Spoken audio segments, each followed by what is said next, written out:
Tenía el micrófono apagado. José Daniel, ¿vas a iniciar la grabación? La va a empezar Humberto. Ah, Humberto González va a grabar. Eso sí, ya llegó. ah, dale. Sí, ya inició la Eh, grabación. dale, perfecto. Bueno, sin más preámbulo, bueno, buenas noches. Bienvenidos a nuestro webinar de trastornos del piso pélvico con el tema de prolapso rectal. Nuestro asesor es el doctor Edgardo Arcia, que es coloproctólogo. Y bueno, aquí está el grupo presente, conformado por mi persona Angélica Somar Rivas López, Dylan Urriola, Luis Valdés, Alejandra Varela, Andrea Vargas, Jocelyn Vergara, Eric Villarreal, Natalie Williams, Harry Wolfson y Michael Yao. Vamos a necesitar de su ayuda en ciertas partes del webinar, así que estén pendientes, se van a divertir. Ok, aquí tenemos la tabla de contenido. Estos son los temas que vamos a tratar: la introducción, patogenia, clasificación, sintomatología, diagnóstico y manejo médico. Adicional del manejo quirúrgico abdominal, manejo quirúrgico perineal, complicaciones, pronóstico y prevención. Y bueno, para llevar a casa. Y por último, nuestras referencias. Ahora le cedo la palabra a mi compañera que va a empezar a presentar. O mi Buenas compañera, porque noches. soy Buenas Angélica. noches. A manera de introducción, pues es importante saber que vamos a tener la definición de lo que es un prolapso rectal. Siguiente, por favor. Bueno. El prolapso rectal básicamente es una condición debilitante caracterizada por la protrusión completa del recto a través del canal anal, y los síntomas van a ir desde los más comunes, como es, por ejemplo, el dolor al defecar o al hacer esfuerzo, sangrado rectal y una secreción mucosa. Con el tiempo, la incontinencia fecal puede empeorar debido al estiramiento progresivo de los esfínteres anales, ya sea por un esfínter debilitado o por el esfuerzo crónico, y también debido pues a una lesión del complejo esfinteriano debido a la progresión de la condición. Siguiente. Como a manera de epidemiología, pues en América Latina es bastante comparable con el resto del mundo, es decir, que su incidencia aproximadamente es de 2,5 casos por cada 100.000 personas al año. Esta condición es característica de adultos mayores de 50 años y afecta predominantemente a mujeres.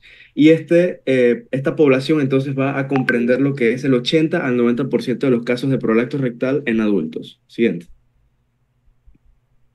Y bueno, importante saber que la evaluación del prolapso rectal va a incluir examen físico o imágenes que van a demostrar el prolapso rectal propiamente dicho, así como la evaluación de otras causas como, por ejemplo, otras disfunciones del suelo pélvico. También existen múltiples opciones para lo que es la reparación quirúrgica, pero el tratamiento debe individualizarse. Esto es importante, porque esto va a depender de los síntomas del paciente y la presencia o la ausencia del estreñimiento u otros trastornos del suelo pélvico. Importante también tener en cuenta que hasta la fecha no se ha demostrado claramente cuál es la reparación óptima del prolapso rectal. Y bueno, con nuestro webinar vamos a darle un pantallazo general de lo que es el prolapso rectal, y vamos a comparar más que todo los manejos médicos y quirúrgicos a través del tiempo, y pues esperemos que les guste. Siguiente. Bien, lo siguiente vamos a revisar la etiopatogenia de esta enfermedad. Siguiente. Y para empezar, tenemos aquí un QR que nos gustaría que escanearan y votaran. Es una pregunta bastante sencilla que más adelante vamos a explicar con eh, la sección de etiopatogenia. Ok, ya todos escanearon el código. Pónganme reacciones, manito arriba, escriban en el chat. No sé, comenta. ¿Qué necesito? Ahí, no vean eso. Disculpen. Controles. Necesito abrir acá. Ok, bueno, igual voy a tener acá. Esta creo que es la diapositiva que tienen que estar viendo de etiopatogenia. ¿Cuál de las siguientes afirmaciones es correcta sobre el prolapso rectal? Entonces, ya vi que uno votó. Es una patología que se presenta exclusivamente en mujeres multíparas. Su etiopatogenia está completamente dilucidada. Existe un único mecanismo de desarrollo. Déjenme presentar para ver. No creo que nadie haya votado. ¿Alguien está votando? Por favor, verifíquenme eso. Por favor. sino para ver si les puedo enviar el mismo enlace así. Que chantean en el chat. Si están votando, tienen que poner submit. Tienen que poner submit al final, como votan, para que se refleje acá. Ok, vamos a presentar. Ok, se mantiene. Ok, ya han votado 25 personas. ¿Cuántos segundos llevamos? ¿Alguien está tomando el tiempo? Ok. Próxima pregunta. Dejan la diapositiva 1 minuto con el QR. Después del minuto ponen las preguntas y el que votó, votó y el que no votó, no votó. Pues si no, en cada pregunta vamos a demorar un siglo. Dale, doctor. Bueno, ya vamos a volver a la diapositiva. Voy a cambiar esto.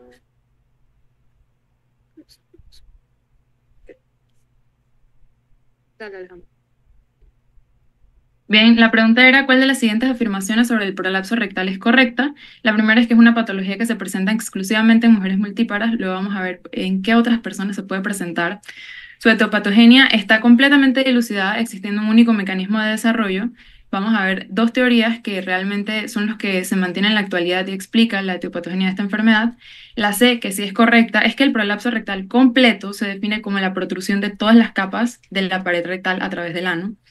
La D dice que solo se presenta en pacientes ancianos con estreñimiento crónico, no es así.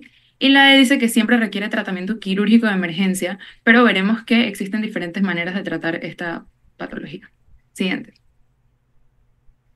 Bien, para poner este tema en perspectiva, es interesante mencionar que el prolapso rectal ha sido descrito en la literatura médica desde tiempos antiguos, habiendo sido descrito incluso en el papiro de Evers 1500 años antes de Cristo.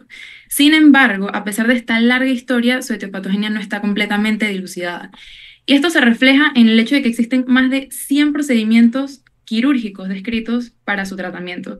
Y esto quiere decir que no hay entonces un consenso absoluto sobre la mejor manera de abordar esta condición. Siguiente. Bien, en la actualidad manejamos dos teorías principales sobre el desarrollo del prolapso rectal. La primera teoría propone que se trata básicamente de una hernia deslizante. Esta hernia entonces protruye a través de un defecto en el piso pélvico y se asemeja a cualquier otro tipo de hernias que encontramos en el cuerpo. Esta teoría también explica por qué algunos pacientes presentan contenido peritoneal en el prolapso. La segunda teoría entonces sugiere una intususcepción circunferencial, es decir, que involucra el recto superior y el colon rectosigmoideo, y es un proceso gradual que empieza en la parte media del recto y progresa entonces hasta manifestarse externamente. Esta teoría fue propuesta por Broden y Snellman y hasta el día de hoy ha sido respaldada por estudios también. Siguiente. Es importante analizar los defectos anatómicos característicos también que encontramos en estos pacientes. Lo primero es la diástasis de los músculos elevadores del ano. Esto es en la imagen que ven acá a la derecha en la diapositiva se ve resaltado de color rojo el músculo elevador del ano y solamente viéndolo a grandes rasgos podemos darnos cuenta que por su posición alrededor del recto va a formar parte importante de lo que es el proceso de defecación. Entonces, esta separación de los músculos compromete el soporte del piso pélvico y crea un punto de debilidad entonces donde puede ocurrir el prolapso. Otros efectos anatómicos sería el saco de Douglas anormalmente profundo, que es una alteración que predispone también a la herniación. El colon sigmoides redundante, este exceso de longitud contribuye entonces a la movilidad anormal y también la falta de fijación del recto, es decir, un mesorrecto móvil que permite un desplazamiento excesivo y facilita el prolapso. Y por último está también el llamado ano patuloso, que es básicamente la pérdida del tono normal del esfínter anal. Vamos a tener un orificio anal permanentemente dilatado que facilita entonces el proceso del prolapso. Siguiente. Existen también factores predisponentes y algunas asociaciones clínicas que se han encontrado a esta patología. La primera son los trastornos del tejido conectivo, que son particularmente relevantes en los pacientes jóvenes que presentan esta enfermedad. Es una debilidad generalizada del soporte pélvico. También la historia obstétrica es importante. Tradicionalmente se ha asociado con multiparidad, pero es importante destacar que 1/3 de las pacientes son nulíparas, entonces esto no está completamente establecido. Y también se encuentran los trastornos de la defecación. El estreñimiento crónico, como mencioné anteriormente, cualquier factor que aumente la presión intraabdominal eh, va a contribuir a que se desarrolle esta patología. También está la presencia de la úlcera rectal solitaria, las alteraciones de la motilidad intestinal, ya sea diarrea, tránsito lento, y también el prolapso de cualquier otro órgano pélvico puede contribuir entonces a un prolapso rectal. Acá en la imagen vemos distintos el prolapso de distintos órganos pélvicos que pueden contribuir también a, a que se desarrolle un prolapso rectal. Bueno, ahora estaremos hablando un poco sobre la clasificación. Cabe destacar que hasta ahora hemos estado mencionando el prolapso rectal. Sin embargo, no lo hemos definido en cuanto a los diferentes tipos de prolapso rectal que pueden existir.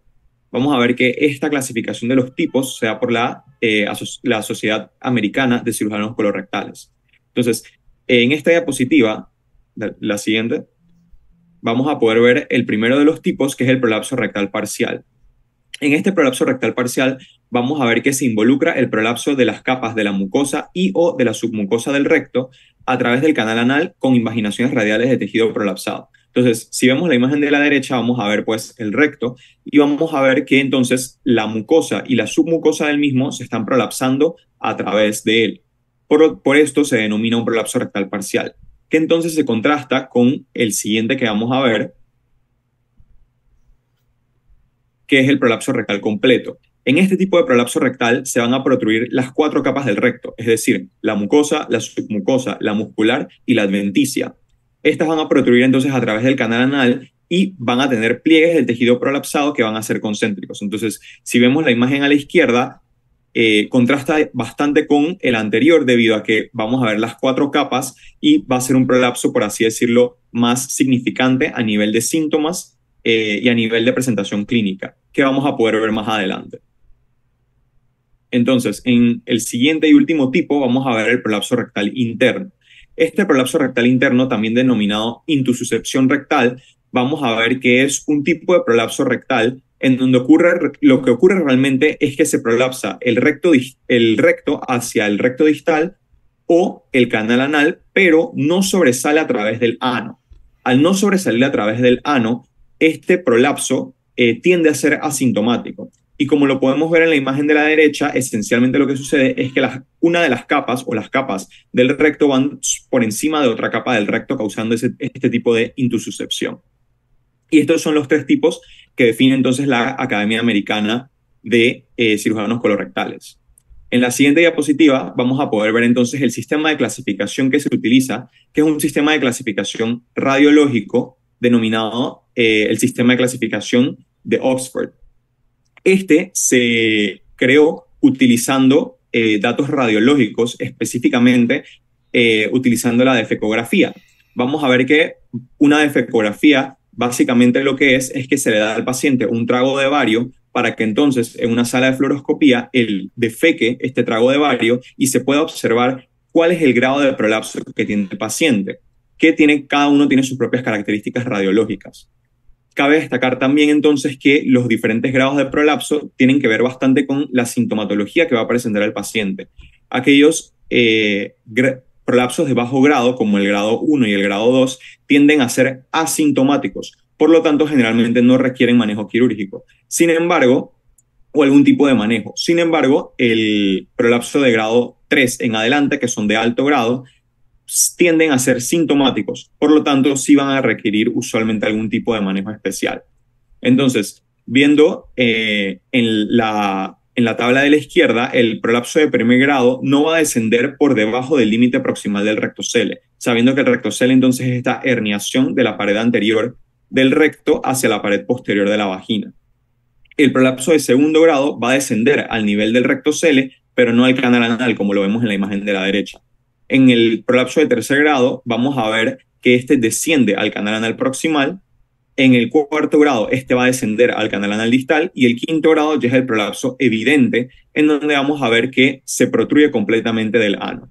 Y podemos destacar también entonces que los prolapsos de primer a cuarto grado serían considerados una intususcepción, mientras que el prolapso de quinto grado ya es un prolapso rectal propiamente dicho.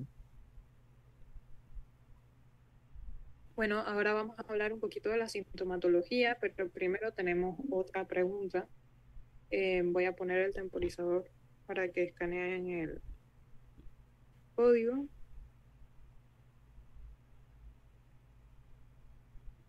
Para pasar a la siguiente, para pasar a la votación.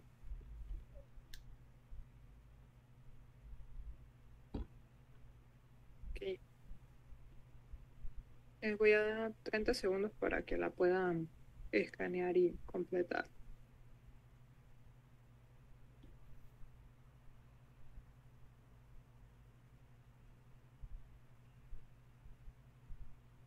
Okay. Vamos a ver los resultados. Cambiar.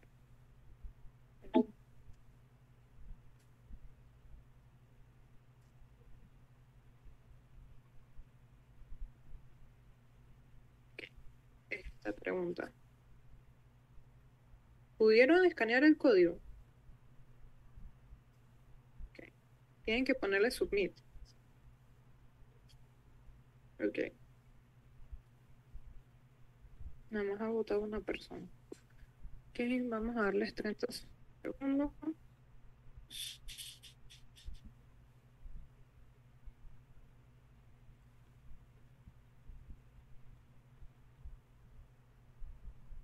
Que se van dando los resultados. Leeré la pregunta. ¿Cuál de los siguientes síntomas es más relevante preguntar en la historia clínica de un paciente con sospecha de prolapso rectal? Tenemos como primera opción dolor abdominal intenso en el cuadrante superior derecho, sensación de bulto, masa que sale a través del ano, especialmente al defecar, náuseas y vómitos persistentes, pérdida de peso inexplicado progresiva y episodios de hemorragia rectal con sangre roja rutilante mezclada con heces. Ok, ya pasaron los 30 segundos, podemos ver que el 87% de 23 participantes votó por esta opción y 13%, bueno, votaría más, dolor abdominal intenso, y 13% se decantó por esta opción. Vamos a proceder a explicar cuál es la correcta. Entonces, sería la B, la sensación de bulto masa que sale a través del ano, especialmente al defecar. Con esta diapositiva lo que quiero prácticamente destacar es que en el prolapso rectal podemos ver síntomas y signos gastrointestinales y síntomas y signos de otros compartimentos, porque el recto no está solo, tiene órganos adyacentes que pueden ser afectados. Entonces, dentro de los signos y síntomas gastrointestinales podemos destacar el de la respuesta, que es la masa indolora que protruye por el ano, la alteración de los hábitos de evacuación, que son muy importantes preguntar a estos pacientes, casi todos estos pacientes presentan refieren esto: evacuación incompleta, urgencia fecal, constipación disfuncional, filtración de moco y prurito anal. Entonces, ya por la otra parte, tenemos los síntomas y signos de otros compartimentos, donde podemos destacar la parte de la incontinencia urinaria, el tenesmo vesical, el abultamiento vaginal, la dispareunia. Y cabe destacar que en estos pacientes también es importante, sobre todo si son mujeres, investigar un cistocele o un rectocele o un prolapso uterino. Esas son cosas importantes a destacar dentro de la sintomatología y es siempre importante investigar y examinar al paciente. O sea, es importante ver esto. Bueno, a continuación hablaremos sobre el diagnóstico. Para diagnosticar un prolapso rectal y poder determinar su tratamiento, debemos realizar ciertos exámenes que les mencionaré a continuación. Siguiente. Bueno, como primer punto, como ya conocemos, lo principal es el examen físico. Debemos hacer una inspección visual para confirmar la existencia de un prolapso rectal. Es importante mencionar que pueden darse ocasiones en las cuales no pueda ser confirmado visualmente en el lugar donde estemos realizando el examen físico. En estas ocasiones se le puede recomendar al paciente que realice el esfuerzo estando sentado en la posición utilizada en los baños al estilo japonés, Esto básicamente es estar de cuclillas, como lo que podemos observar en la imagen, o también podemos decirle que tome una foto desde casa. Como segundo punto tenemos la manometría anorrectal. Este estudio nos va a ayudar a examinar la función y la coordinación de los esfínteres anales, en donde vamos a medir la presión máxima en reposo y la presión máxima de compresión. También tenemos el ultrasonido anal, que nos permite evaluar la anatomía del canal anal y además las estructuras cercanas. Este, como su nombre nos lo indica, utiliza ondas de sonido para generar imágenes detalladas de los músculos y los tejidos anorrectales. Siguiente. Como cuarto punto tenemos la prueba de defecación o la defecografía. En esta prueba se utilizan 200 mililitros de pasta de bario blanda que se inyecta en el ano. Y según estos resultados vamos a poder clasificar el grado de prolapso según los grados de Oxford que ya mencionó mi compañero anteriormente. Y por último, pero para nada menos importante, tenemos la defecografía por resonancia magnética. Este actualmente es considerado la primera línea para el estudio o evaluación de las patologías que afectan el piso pélvico, ya que es una modalidad rápida y de alto rendimiento para la evaluación tanto anatómica y funcional del piso pélvico, ya que nos permite examinar los 3 compartimientos de forma simultánea. Además, también nos permite la visualización de los tejidos blandos perirrectales de una manera menos invasiva que la defecografía convencional y sin utilizar radiación ionizante. Por último, es importante mencionarles que además se deben realizar una serie de estudios para identificar enfermedades complicadas como pueden ser el cáncer colorectal y el prolapso de otros órganos pélvicos. Para esto podemos utilizar estudios como lo son la tomografía computarizada, la colonoscopía y la esófago-gastro-duodenoscopía.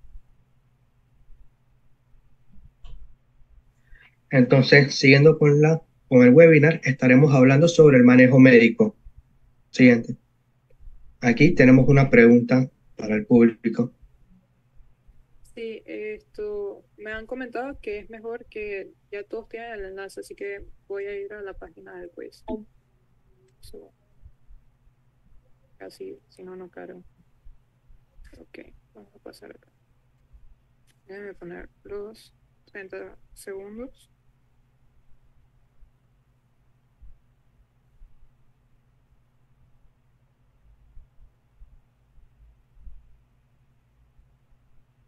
Bueno, mientras el manejo... Ah, no, esto es manejo quirúrgico abdominal. No sé qué pasó con esa pregunta.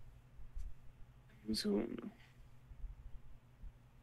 Creo que hubo un problema con esa pregunta. Déjame colocarla directamente acá, que creo que no se registró. Continúa, Luis. Bueno, continuando la pregunta decía, medidas útiles en el tratamiento del prolapso rectal. La A sería utilizar medicamentos para el estreñimiento y antiinflamatorios. La B, intentar meter el prolapso de vuelta en casa. C, realizar esfuerzos excesivos al defecar. D, solamente instaurar un régimen intestinal y ejercicios. Y E, instaurar un régimen intestinal y ejercicios, siempre considerando que el tratamiento es de carácter quirúrgico. Bueno, veremos que la respuesta es la E, y hablaremos por ello de eso. Entonces, continuando con la presentación, como sale en la respuesta a la pregunta anterior, en la gran mayoría de los casos, el tratamiento del prolapso rectal es de carácter quirúrgico.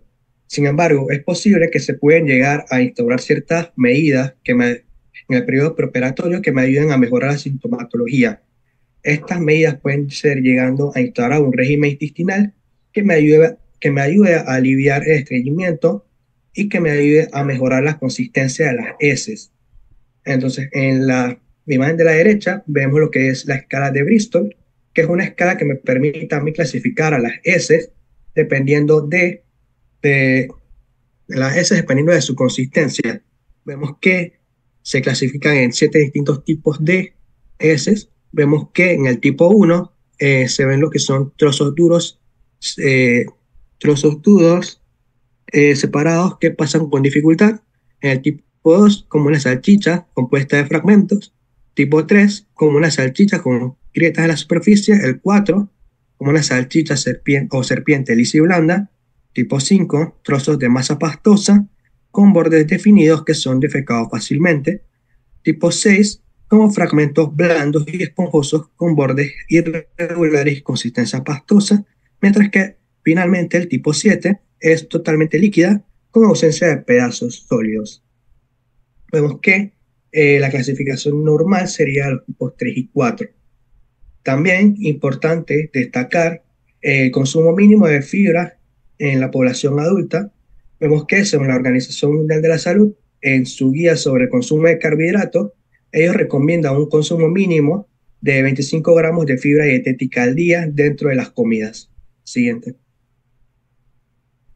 Entonces, otra de las medidas, aparte de instaurar un régimen intestinal, sería la terapia física del piso pélvico, como en este caso serían los ejercicios de Kegel, que me ayudan a mejorar la coordinación del piso pélvico, además de que me ayuda a fortalecer la musculatura de esta zona anatómica y me puede ayudar a controlar los problemas intestinales funcionales que pueden llegar a persistir tras la reparación quirúrgica del prolapso. Solamente en casos que sean de extrema constipación y esfuerzo, estas medidas, ya sea la instauración del régimen intestinal y los ejercicios de Kegel, serían como tal suficientes para llegar a una resolución completa. Entonces, ahora hablando un poco sobre los ejercicios de Kegel, estos ejercicios se basan básicamente, valga la redundancia, en una serie de contracciones y relajaciones que se realizan del piso pélvico, que están realizadas mediante sets y distintas repeticiones.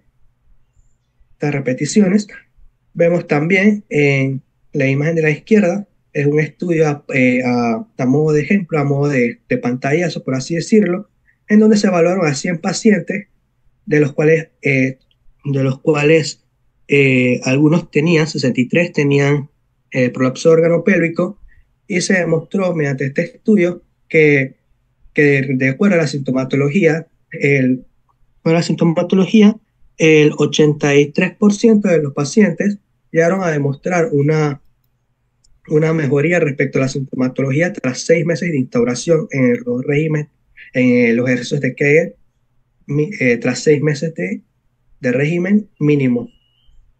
Siguiente. Bueno, como se mencionó al inicio de la presentación anterior, el manejo que en la mayoría de los casos se da es un manejo quirúrgico y hay dos tipos, el abdominal y el perineal. Entonces, a continuación vamos a hablar del manejo quirúrgico abdominal. Siguiente, vamos con una pregunta. Cambiarla ahí.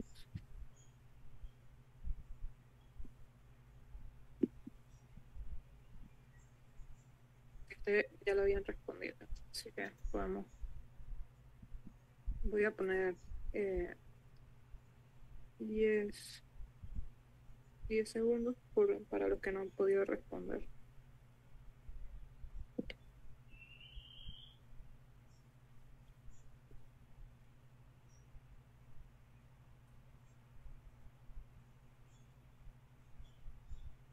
Natalie, ya lo puedes explicar. Ok, entonces la pregunta era, ¿qué abordajes quirúrgicos de vía abdominal se pueden utilizar para el prolapso rectal? Entonces, entre las opciones estaba cirugía abierta, cirugía laparoscópica, cirugía robótica y todas. La mayoría respondió correctamente, estas son todas opciones de vía abdominal para tratar el prolapso rectal. Entonces, regresando a la presentación, se describen que existen distintas técnicas quirúrgicas para poder realizar lo que es una corrección de un prolapso rectal. Entonces tenemos la cirugía abierta, la laparoscópica y la robótica. Esta última se espera que en adelante vaya siendo la más utilizada, ya que esta técnica, en comparación con la laparoscópica, tiene varias ventajas, entre ellas que hay menos tiempo de hospitalización para los pacientes y hay un mejor manejo en cuanto al dolor posoperatorio, en comparación a lo que es cirugía perineal. Siguiente. Bueno, entonces, hablando de la laparoscópica, que es la que más se utiliza para la vía abdominal, lo que se va a hacer más que nada con esta es reposicionar y fijar el recto en su posición correcta. Entonces se van a realizar accesos laparoscópicos, es decir, pequeñas incisiones abdominales, se utilizan los trócares y la cámara laparoscópica, y esto va a permitir entonces una mejor visualización del órgano pélvico. Antes que eso, se debe posicionar al paciente en lo que es posición de litotomía y en forma de Trendelenburg, es decir, la cabeza un poco más debajo de la posición de los pies. Todo esto para poder tener una mejor visualización de lo que es la pelvis. Entonces se empieza con una disección anterior. En la disección anterior lo que se va a hacer es separar el recto de las estructuras circundantes, es decir, en el caso de las mujeres, el útero o la vejiga. Esto se conoce como una douglasectomía porque es en la zona del saco de Douglas, o en el caso de los hombres, donde está la vejiga. Y bueno, esto se va a realizar para poder liberar el recto de estas adherencias anteriores, y luego de esto se hace una unión. Luego tenemos lo que es una disección posterior, en la cual se va a liberar el recto de su fijación a la cavidad pélvica, es decir, se separa del sacro y del coxis. Más que nada, cuando se realiza esta parte, es importante tener mucho cuidado porque ahí están los nervios hipogástricos y el simpático, y si estos se lesionan, pues van a causar complicaciones funcionales. Siguiente. Entonces, luego de esto se va a hacer una fijación del recto. A esto se le conoce como rectopexia. Esto se puede realizar de una manera indirecta o directa. La manera indirecta es por medio de prótesis, es decir, por medio de mallas. Entonces, lo que se va a hacer es una disección retroperitoneal para el trayecto de la prótesis, y se hace la técnica de Hur, que es la fijación anterior al promontorio utilizando la malla.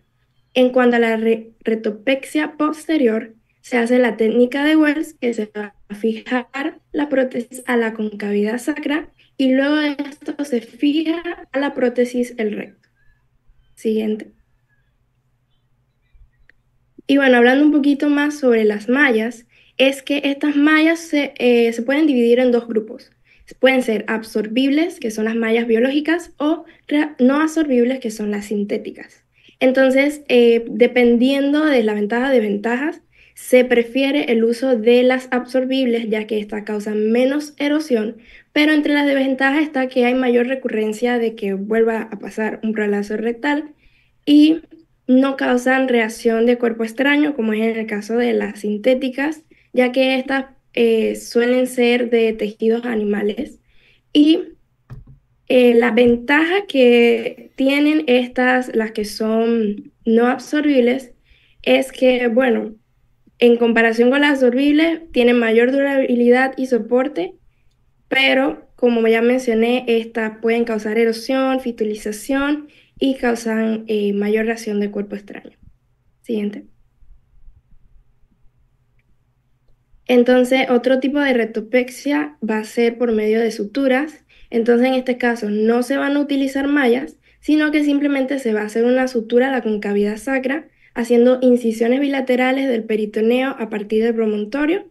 Se moviliza el recto al piso pélvico y se hace la sutura. Y luego está la sutura que se va a fijar entre el promontorio y la porción inferior del recto, y estos hilos van a servir como bandas que van a mantener el recto en su posición. Siguiente. Y bueno, también existe la técnica de Friedman y Goldberg, que es la que más se utiliza, en la cual lo que se va a hacer, aparte de los procedimientos que ya mencioné, se va a hacer una rectopecia con una sigmoidectomía. Es decir, que se va a hacer más que nada una resección de una porción del colon sigmoide, la más cercana al ano, y de esta manera al recto, perdón. Y lo que se va a hacer es acortar el recto y reducir la tensión que hay entre estos músculos. Y finalmente se va a hacer una rectopecia posterior, fijando entonces el recto a la pelvis. Y esto en verdad tiene buenos resultados en el sentido de que ayudan a mejorar la función intestinal, más que nada en pacientes que ya hayan presentado problemas como estreñimiento, y mejora en cuanto a largo plazo los resultados para el prolapso. Siguiente.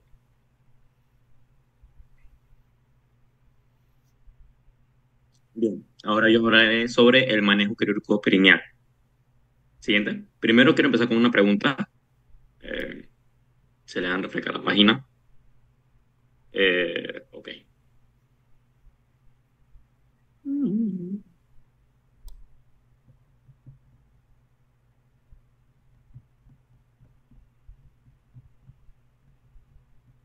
Ya puse el temporizador, son 30 segundos.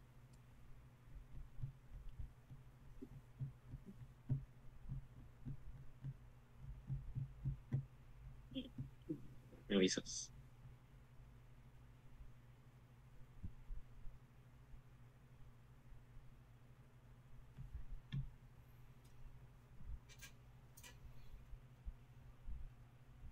Listo, Bien, puedes pasar. la pregunta dice, manejo quirúrgico perineal. ¿Cuál de los siguientes pacientes con prolapso rectal es preferible a un manejo quirúrgico perineal? La opción A dice paciente femenina de 35 años con prolapso rectal parcial.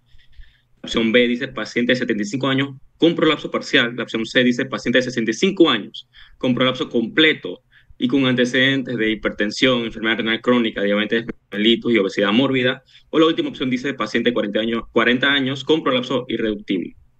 Bien, si pasamos a la diapositiva, mostramos la respuesta y en este caso sería la opción C. ¿Ok? Lo que pasa es que este abordaje perineal se asocia más que nada con una menor morbilidad operatoria y se recomienda más que nada en adultos mayores que tengan varias comorbilidades y se dificulta lo que es el tratamiento abdominal, o sea que no puedan tener una cirugía tan grande, pues. Okay. Le das la siguiente, por favor. Esencialmente, aquí hay tres procedimientos. ¿Okay? Primero empezamos con el procedimiento Alzheimer, que prácticamente es una rectosigmoidectomía, en donde en la primera imagen se ve que el recto es prolapsado fuera del canal anal y se prolapsa, o sea, cuando digo que es prolapsado, es que el médico mismo jala lo que es la parte prolapsada hasta identificar un punto de máxima tensión y llegar prácticamente hasta la parte peritoneal del recto o hasta el sigmoides. ¿Ok? Y se deja prolapsado hasta el punto donde haya mayor tensión. Luego de esto, en la segunda imagen se ve que se hace una incisión aproximadamente 2 centímetros por arriba de la línea dentada y se hace circunferencial. Y luego de esa resección, si le damos la siguiente, por favor, se hace una anastomosis de lo que son, de la mucosa que queda, o sea, la mucosa distal con la mucosa proximal, así formando lo que es un neoano. Ok, si nos fijamos primero si nos fijamos en la primera imagen, usualmente se hace lo que es una levartoplastía o una aplicatura, que es prácticamente hacer puntos o suturas en el esfínter anal externo, que prácticamente lo que hace es que mejora la continencia del paciente. Esto los ayuda ya que les ayuda a soportar el piso pélvico que tienen, que es débil. Y además con el procedimiento que se le hizo, se le debilita estos músculos, ya que es un procedimiento, por así decirlo, algo traumático. ¿Ok? Y ya se ve en la segunda imagen la resección, capa por capa, y por lo último se hace una anastomosis para formar lo que sería un neoano o un nuevo ano para el paciente.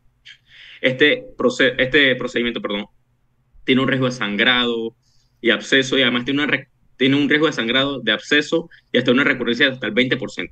¿Okay? Recordemos que estos procedimientos son y tienen una mayor recurrencia de prolapso que los procedimientos abdominales. Y además, lo bueno de este procedimiento es que el dolor postoperatorio es mínimo y la estancia hospitalaria es de 1 o 2 días. Por favor, siguiente. Aquí vamos a ver lo que sería un video. ¿Se me escucha? Ah, no, perdón. Antes de eso, No. aquí vemos un caso que hizo el doctor Arcia, donde prácticamente lo mismo. Se ve en la primera imagen el segmento prolapsado que tiene el paciente. En la segunda, se jala hasta donde hay un punto de máxima tensión, en todo lo largo que es. Y en la tercera ya terminó y se le formó lo que es el nuevo ano. Pues se le resecó y se hizo probablemente levartoplastía y anastomosis de la mucosa. Bien, en la siguiente, por favor. Aquí voy a mostrar un video para que vean más o menos, porque es muy es un procedimiento que se ve mejor cuando se ve bien. Puedes ponerlo por dos, por favor. Y lo adelante si te aviso, por favor. Ok, se ve bien, ¿no? Bien, ahí se ve el segmento prolapsado. Ahí prácticamente prolapsan, bueno, eso va muy rápido, prolapsan, identifican 2 centímetros por arriba de la línea dentada, va, no sé si todos lo ven así, pero se ve como muy lagueado. Ahí lo que pasa es que él saca, o sea, cuando hace el corte, él saca y ve que adentro hay peritoneo. Y él secciona esa parte y tiene cuidado para sacar lo que es el recto. Ponlo un poquito más lento, creo que eso es lo que está. Ponlo como 1.5. Ajá. Ahí él identifica el recto y lo va sacando y tiene que tener cuidado en esa parte para no perforar otros órganos. Por ejemplo, si estuviera la vejiga. Entonces ahí va buscando, va haciendo atención.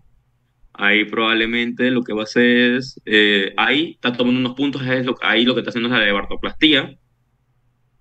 Eh, y bueno, luego de hacer esas levartoplastías, él toma como puntos en las manecillas del reloj, uno a las 12, uno a las 3, uno a las 6, uno a las 9.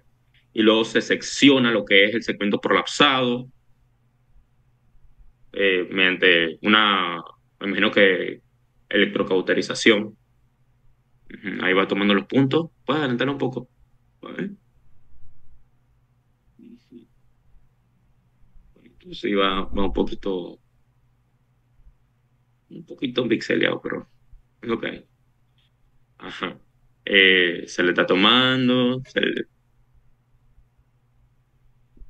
ahí se le removió, no lo noto muy bien, ajá, ahí se le está reseccionando lo que fue la parte prolapsada por el mismo médico. O sea, hasta llegar al punto de tensión, como mencioné. Y para hacer la anastomosis mucosa a mucosa, prácticamente se evierte, ¿ok? Es como si doblaran la basta de su pantalón, ¿ok? Ahí se hace la anastomosis y se toman los puntos. Bueno, en la siguiente. Bien. Ajá. Dale, puedes pasar a la siguiente ya. No pasa nada. No sé si estoy yo un poco... Ok. Tenemos el procedimiento del LORM, que prácticamente como vemos en la primera imagen, se hace una resección, pero solo la mucosa del segmento prolapsado. Lo que queda va a ser la capa muscular, que prácticamente es evertida totalmente hacia la mucosa proximal. Así mismo, como les expliqué que se hace una eversión con lo que quedaba en el procedimiento de Alzheimer, aquí se hace lo mismo, pero con toda la capa muscular hacia la mucosa proximal y queda como la sección al final. Esta se prefiere en candidatos que son más malos a cirugía, o sea, que tienen mayores comorbilidades y tienen un mayor riesgo de prolapso de hasta el 30% y tiene hasta más complicaciones como lo es la retención urinaria, una impactación fecal, una infección, hemorragias. Y bueno, sí podemos pasar a la siguiente para que se vea el video, para ver si se ve mejor. Ok, en esta es prácticamente lo mismo. Aquí gentilmente el doctor va jalando. Ujú. Yo creo que al principio también lo que se hace es que se inyecta adrenalina para minimizar lo que es el sangrado de esta área. Va inspeccionando lo que es el área de prolapso. Mm, Puedes adelantarlo un poco. Ahí es donde se le inyecta la adrenalina para minimizar el sangrado. Adelanta un poquito. Ajá. Eso. Ajá. Ahí se le hace la resección, eh, donde se hace un margen como 1 centímetro de la línea dentada y se va dando poco a poco. Esto puede ir adelantándolo bastante. O sea, lo que prácticamente todo el video es el doctor tratando de no pasar de la capa mucosa. Él diferencia la capa mucosa de la... Ahí se hace la resección del otro lado, de la mucosa de la muscular, porque la muscular es un poco más blanquecina y tiene una eh, corre de forma diferente, pues. y ya ahí va terminando lo que es la resección. Ujú. Ya va quitando casi toda la mucosa y ahí queda toda la capa muscular. Ujú. Puedes seguir adelantándolo, por favor. Ya, adelántalo. Ya ahí va quitándolo todo. Ujú. Ahí se deja 1 centímetro de mucosa para poder evertirlo. Se hace la anastomosis de la mucosa que se deja con la mucosa proximal. Ahí lo que está haciendo es que está tomando suturas para tomarlo como un punto de guía, ¿no? O sea, lo toma así como en las manecillas del reloj de las 12, 3, 6 y 9, así para suturar al final que ahí vierte todas las capas, suturarlo continuamente. Ujú. Puedes seguirlo. Ajá. Ahí ya vertió los puntos que le dije, ahí como se ve, y se va haciendo puntos en toda la circunferencia de lo que es vertido, ¿no? Y recuerden, este procedimiento usualmente es en secciones prolapsadas más pequeñas. ¿Mm? Y ya lo que queda, el doctor lo va a empujar hacia adentro y queda el nuevo ano. Bien, siguiente. Y por último, ¿mm? Ajá, tenemos el procedimiento de Tirsch, que usualmente se hace en pacientes que prácticamente no pueden, casi no pueden tolerar operaciones eh, y tienen muchísimas más comorbilidades. Lo que se hace prácticamente es, en la primera imagen se hace una incisión lateral de lo que alrededor del ano, ¿ok? Y se mete lo que es, o sea, se va a hacer un cerclaje, o sea, se va a tensar lo que es el ano. Se hace una incisión lateral. Se mete lo que es una malla, un cable o un hilo grueso con el objetivo de estrechar el canal anal. ¿Ok? En la B se ve que ahí meten el cable y en la C lo tensa.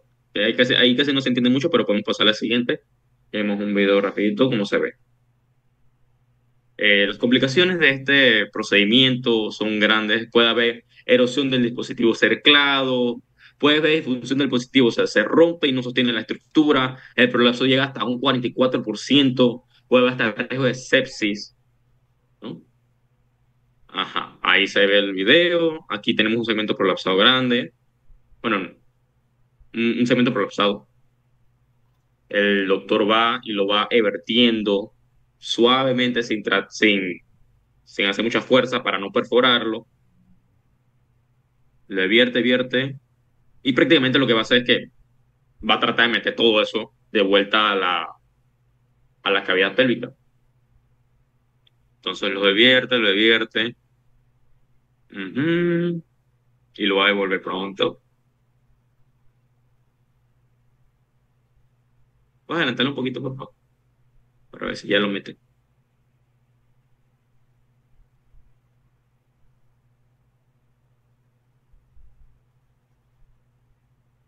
Un poquitito más, y ya, yo creo que ya. Ajá, ahí lo va a meter, y termina metiéndolo, creo. Ajá, ya. Ahí, bueno, el video se ve muy pixeleado, pero él prácticamente busca un punto y prácticamente le hace una incisión, o lo electrocoteriza, mejor dicho, y me imagino, con la Kelly, lo usa como guía para ver si va alrededor del ano. Y lo mismo del otro lado. Ahí mete prácticamente 2 hilos para tensar, cerclar el ano prácticamente y tensarlo. Y bueno, con la ayuda de alguien más, mantiene el prolapso reducido y bueno, prácticamente eso. Solo cercla, solo va tomando, va, va a tensarlo ahí, se asegura que no salga del canal. Mm. Y ya sí, sería eso. Adelántalo hasta el final para ver. Es prácticamente lo mismo. Voy a tomar el final. Ahí. Ahí está bien. Ujú. Y bueno, ahí se va tomando los puntos y sería eso.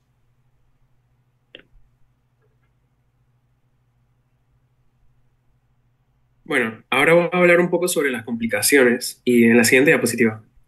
La primera que quiero mencionar es el prolapso rectal encarcelado. En la siguiente, por favor.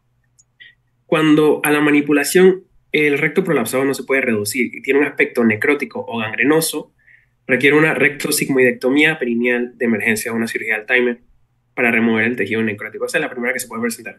En segundo lugar, es la recurrencia del prolapso rectal. Se ha visto que los pacientes que se someten, en la siguiente, por favor, la siguiente.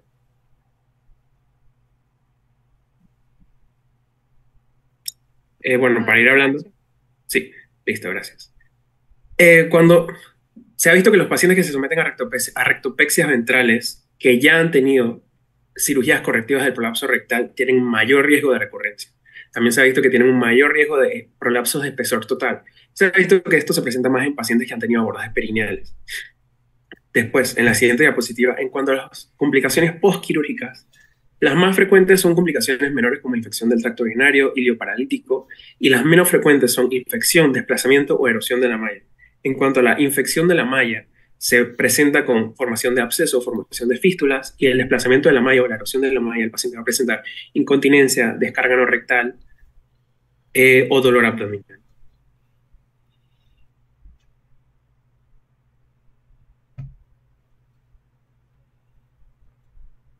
Bueno, ahora vamos a seguir con lo que sería el pronóstico. Siguiente. Bueno, como sabemos, estos procedimientos son algo complicados y esta afección también lo es. Sí que dependerá de diversos factores como están la edad del paciente, las causas, el grado del prolapso, las complicaciones que esto conlleva y el tratamiento médico que sea elegido, ya sea médico o quirúrgico. En el área de la edad, tenemos que al mismo tiempo que los adultos, los niños también pueden sufrir prolapso rectal. En los niños el tratamiento de la causa subyacente normalmente va a curar el prolapso rectal, tienen un buen pronóstico.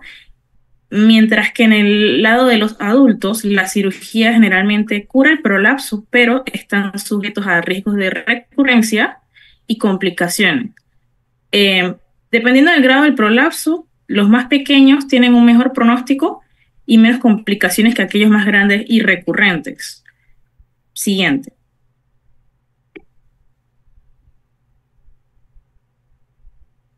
Tenemos también las complicaciones antes mencionadas, las importantes como la incontinencia fecal o daño a los tejidos, se puede afectar mucho el pronóstico en este caso.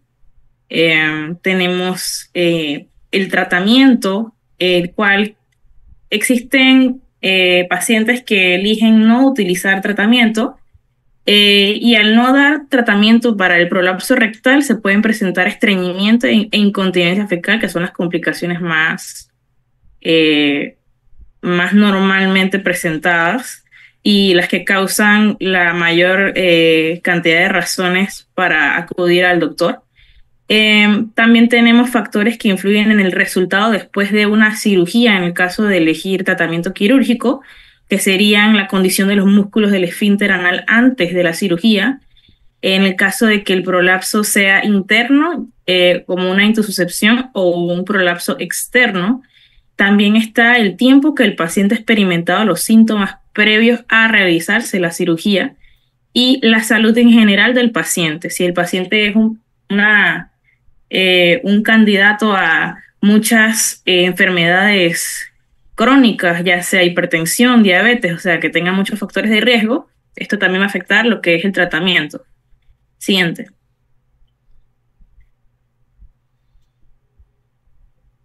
En el caso del pronóstico a nivel del abordaje abdominal, vamos a estar asociando a un menor riesgo de recurrencia y mejores resultados funcionales a costa de un mayor riesgo quirúrgico y dificultad de recuperación. En el caso de un abordaje perineal, tenemos ventajas de que hay menores riesgos quirúrgicos y hay una facilidad de recuperación. Sin embargo, a menudo hay el costo de una mayor incidencia y de recurrencia y peores resultados funcionales. Siguiente.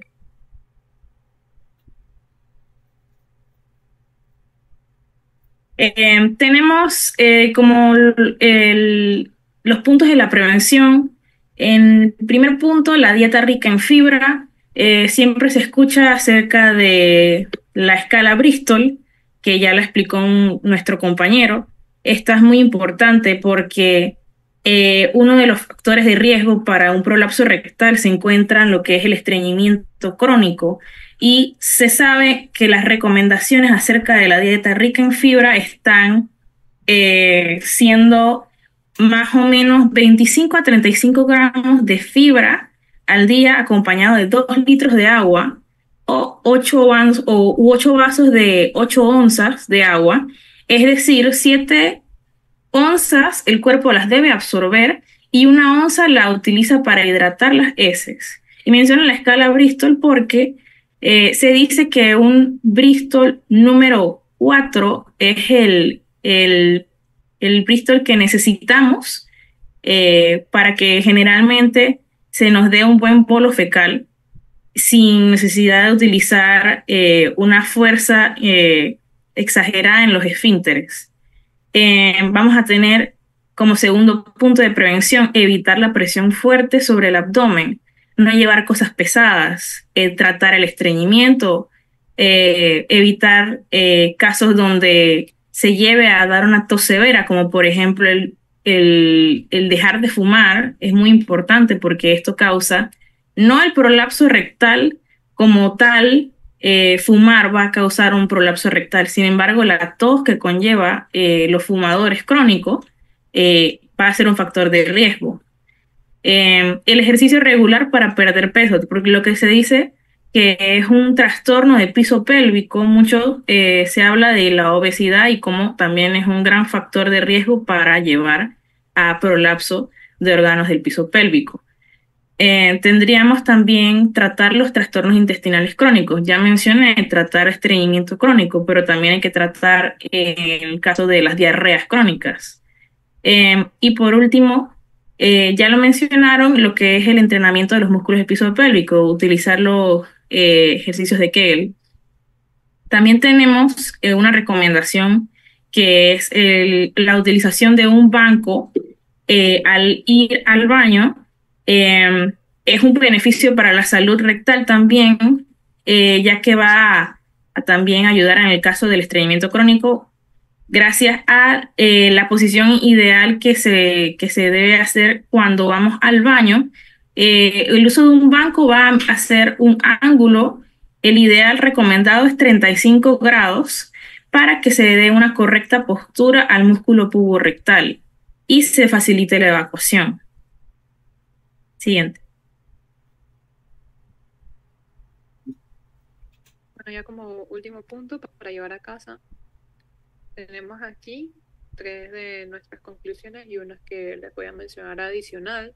La primera es que la debilidad estructural y funcional del suelo pélvico, del piso pélvico, y el envejecimiento son factores de riesgo que pueden llevar al estreñimiento crónico. En segundo lugar, tenemos que puede presentar síntomas variados, que van desde la sensación de un bulto que sobresale del ano, de incontinencia fecal, hasta la dificultad para defecar, y los síntomas asociados de otros compartimentos. No hay una cirugía ideal. Los procedimientos abdominales son más adecuados, mientras que los abordajes perineales se prefieren en pacientes frágiles con mayores riesgos quirúrgicos. Y bueno, con el tema de las mallas, el doctor nos comentó que a pesar de que nosotros vimos ese cuadro, que uno se iría más por una absorbible que por una sintética, la verdad es que a largo plazo los europeos mencionan que es mejor una malla no absorbible, ya que eso permite que se mantenga mejor la arquitectura y el sostén del suelo pélvico. Y creo que el doctor nos mencionó que es lo que intentan utilizar acá mejor. Así que ya lo que sigue son nuestras preferencias. Y bueno, muchas gracias. No sé si tengan alguna pregunta. No, Me deja ¿la puedes? la pantalla. Diga, doctor. ¿Me dejan compartir la pantalla? Ah, ¿O se puede? No. O dejen de compartir para yo compartir algo. listo, doctor.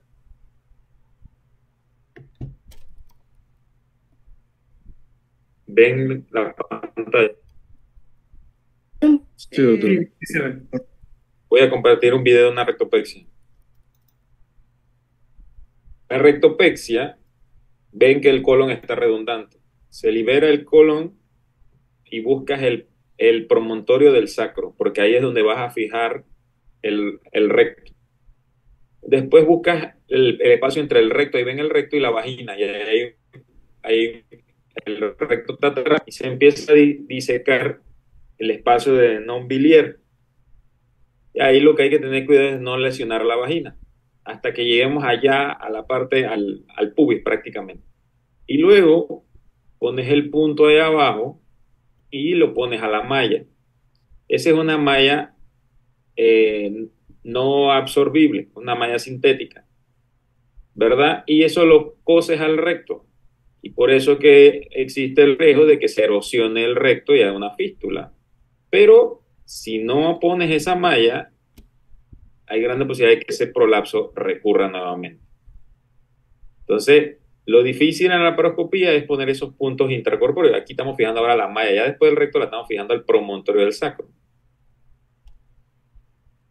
Ahí recortamos la malla porque ya quedaba en exceso y lo terminamos de fijar bien al promontorio del sacro, manteniendo la tensión para que el recto no vuelva a descender. O sea que estás levantando el recto, que se llama rectopexia, o sea, estás pexiando el recto al promontorio del sacro con la malla. O sea, fijas la malla al recto y después lo fijas. Y después cierras el peritoneo porque no puedes dejar esa malla expuesta al intestino delgado para que quede extraperitoneal. Y cerramos todo el saco de Douglas que abrimos. Y en eso consiste una rectopexia ventral. Y ahí vemos que ya el recto no desciende, que no se cae. Eso es una rectopexia ventral. Entonces, no es muy común hacerla en Panamá. Creo que al inicio lo que estábamos haciendo era puro Almeyer.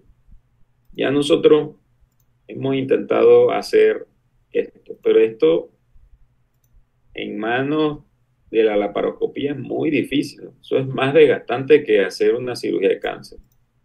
Porque tienes que poner esos puntos. Esos puntos no son tan fácil ponerlo allá en lo profundo de la piel. Probablemente en el robot es más fácil. No probablemente, es más fácil con el robot. Pero, ¿qué sucede? Donde está el volumen de prolapsos rectales no es en el Hospital Nacional, es en el Hospital Santo Tomás o en la Caja del Seguro Social.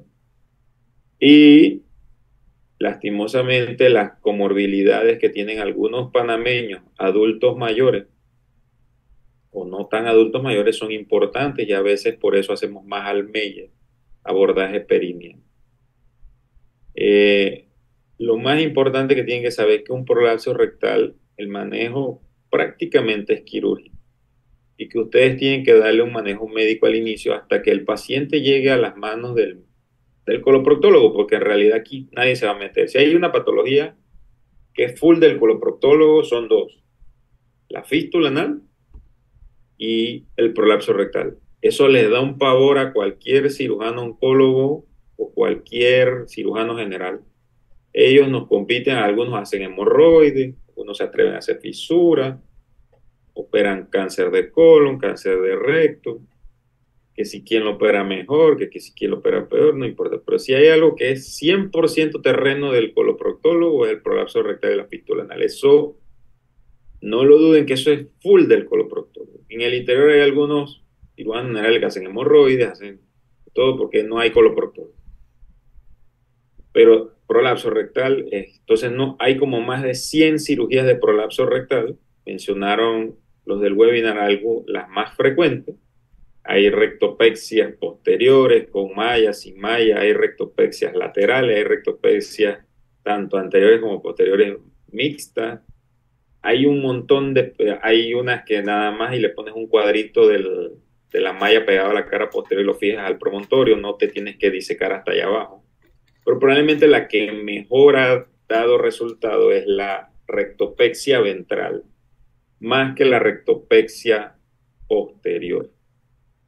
Y actualmente en muchos congresos la disyuntiva es ¿qué malla pones? Si la malla sintética o la malla biológica. Una malla biológica en Panamá vale entre $2,000 a $10,000, carísimo. Poner un punto en la malla biológica es extremadamente difícil porque la malla es gruesa y es dura. No es macroporosa como vieron en esta, que los poros estaban grandes. Entonces la malla ideal sería una malla que no erosionara, pero eso sería una malla biológica.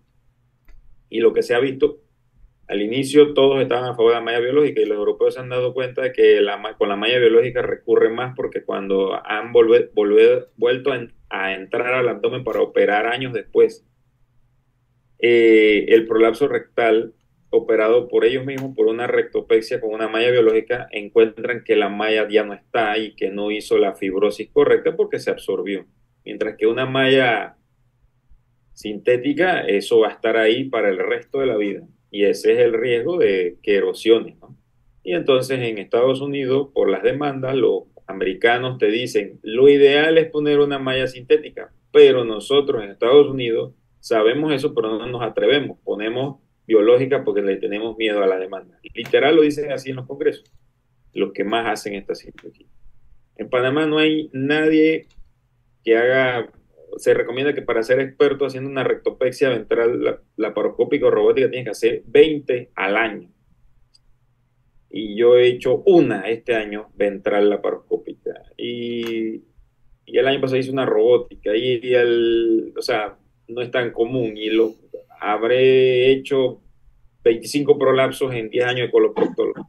Es tan frecuente los prolapsos rectal ya que se diluyen entre los 20 coloproctólogos. Al final no es un volumen tan grande como para yo tirarme bombos y platillos y decir que yo soy un experto mundial en prolapso rectal. No.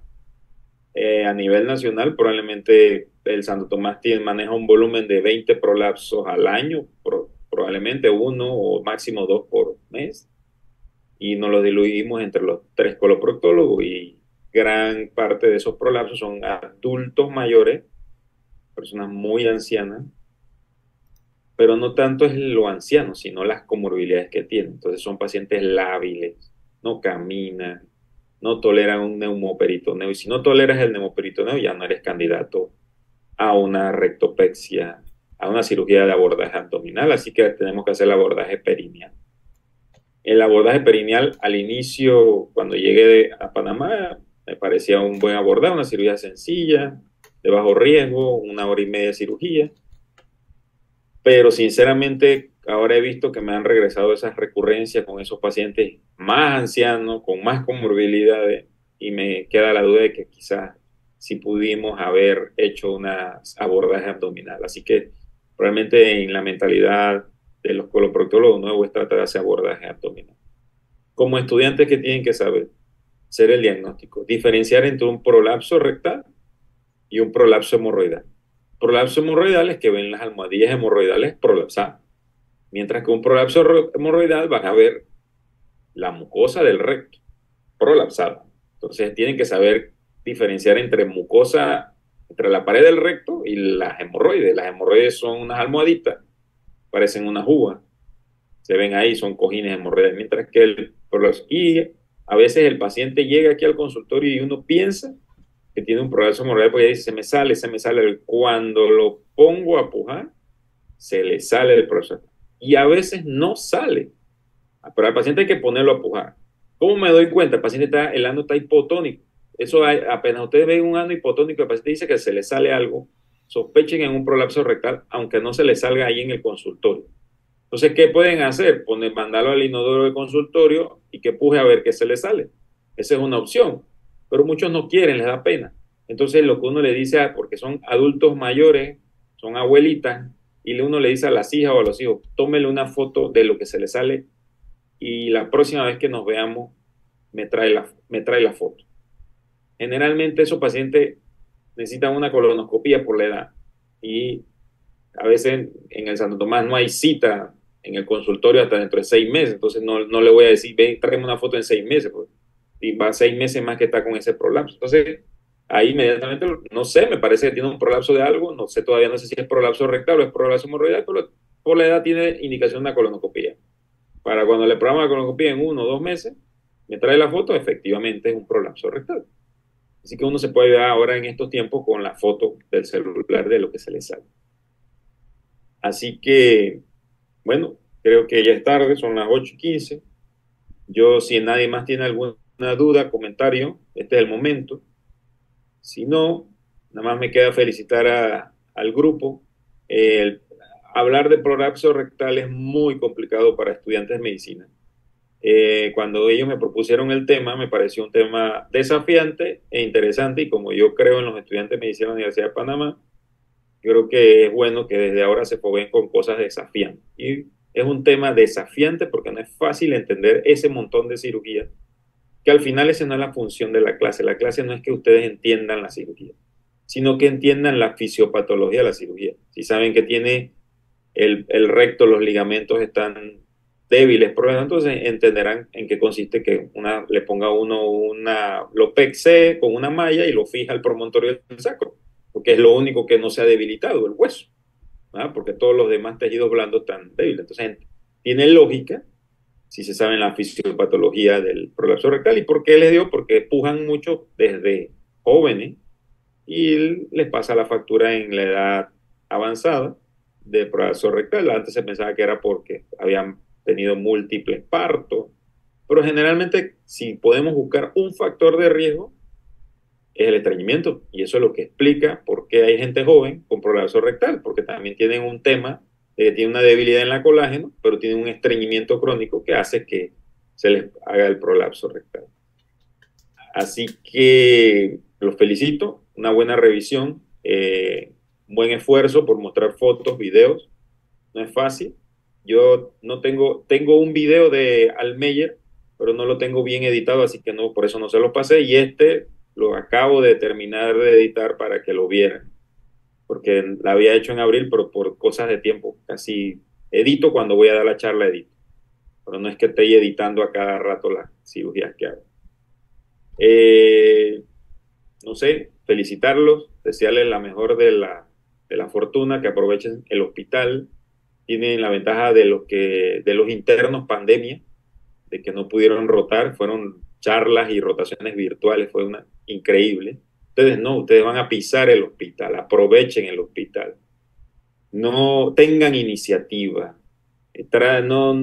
tienen que tener iniciativa de si el interno, a veces hay que pegársela al interno, el interno les puede enseñar algo, a poner una sonda Foley, tomar unos laboratorios, aprovechen esa oportunidad, porque al inicio del internado va a ser eso, hacer procedimientos, mensajería, que ustedes dicen, te estudié tanto, soy tan inteligente y me están mandando a sacar una muestra de sangre, por eso me llaman, no me están explicando el paciente, no me explican nada, pero al final ese fogueo, eso, es lo que les va a dar el valor en los turnos de tomar decisiones. Y el conocimiento lo van a tener de la Facultad de Medicina. Pareciera que no saben nada y cuando acuerdan, y si saben, está en el subconsciente, está el conocimiento. Entonces, aprovechen su rotación. Estudien lo que no saben, repasen lo que se les olvidó. Ven un caso interesante, estudien. Y sobre todo, no se hagan clinch con los casos que son atípicos. Hagan clinch con lo que es más común, ¿ok? Si, no, vi un melanoma del cuero cabelludo, es raro, o de la uña del dedo gordo del pie derecho, eso es raro. Pero veo un melanoma normal ahí en la cara, bueno, eso no es tan infrecuente, o vi un vaso celular, no es tan infrecuente. Estudien las cosas que son frecuentes, apendicitis, colecistitis, eso es lo que van a ver en las rotaciones de cirugía, obstrucciones. En una rotación de coloprocto van a ver hemorroides, fisuras, fístulas, lo más común, y cáncer de colon y enfermedad diverticular es lo más común. ¿Me explico? No, es que vi un Crohn y quiero estudiar Crohn. Sí, está bien, hay que leer Crohn, pero no van a ver tanto Crohn, a diferencia que van a ver tanto cáncer. Entonces, en una semana de rotación, tienen que tratar de elegir un buen caso que vayan a presentar algo más común que les quede para el resto de la vida. ¿Ok? Y el que quiere ser coloproctólogo, entonces sí, que vea todo, hasta la última, el Crohn del esófago, todo, ¿verdad? Lo atípico. Pero ese es cuando eres coloproctólogo. Cuando eres general, tienes que tener un indicio general de todo. Esa es la intención de la clase. La intención de los videos es más o menos que entiendan, no es que aprendan a operar. Si quieren aprender a operar, tienen que agarrar una residencia de cirugía. ¿Okay? Es ilógico que a un residente de cirugía que quiera entrar le pregunten de técnica quirúrgica. Tienen que preguntarle de indicación, no de técnica quirúrgica. La técnica quirúrgica es para cuando se va graduando de cirujano. Ahí sí hay que preguntarle la técnica. Al inicio, el interno que quiere ser residente no se le puede preguntar de técnica, se le pregunta de indicación. Eso sí. Entonces ustedes tienen que aprender eso. Definición, epidemiología, incidencia, prevalencia, factores de riesgo, manifestaciones clínicas, pruebas diagnósticas, indicaciones de referirlo al quirúrgico y al paciente no necesito referirlo, qué manejo médico le puedo dar mientras lo voy a referir. Ese es más o menos el algoritmo que tienen que tener en la mente.